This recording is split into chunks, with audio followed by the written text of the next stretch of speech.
Labdien! Ir tāda līdzība.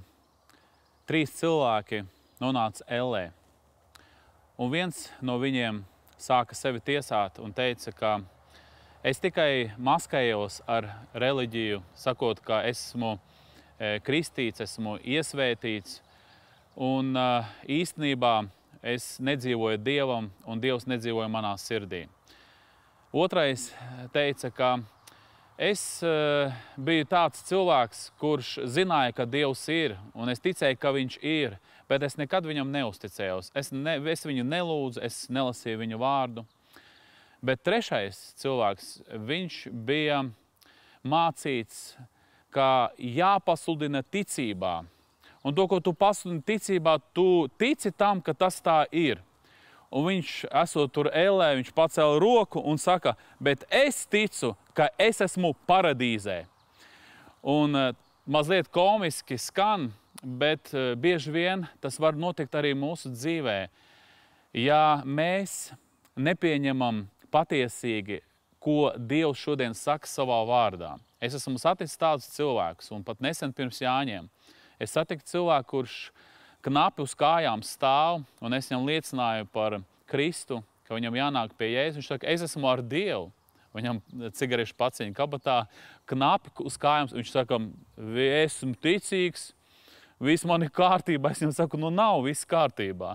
Jums ir jāatnāk, jums jāiepazīst, kas viņš ir tāds. 1. korintiešu vēstulē, 6. nodaļā, no 9. līdz 11. pantam, Pāvils brīdina. Jeb vai jūs nezināt, ka netaisni neiemantos Dievu valstību?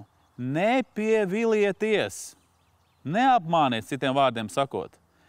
Ne netikļi, ne elku kalpi, ne laulības pārkāpēji, ne malaki, ne vīriešu piegulētāji, ne zagļi, ne mantrauši, ne dzērāji, ne zaimotāji, ne laupītāji neiemantos Dieva valstību.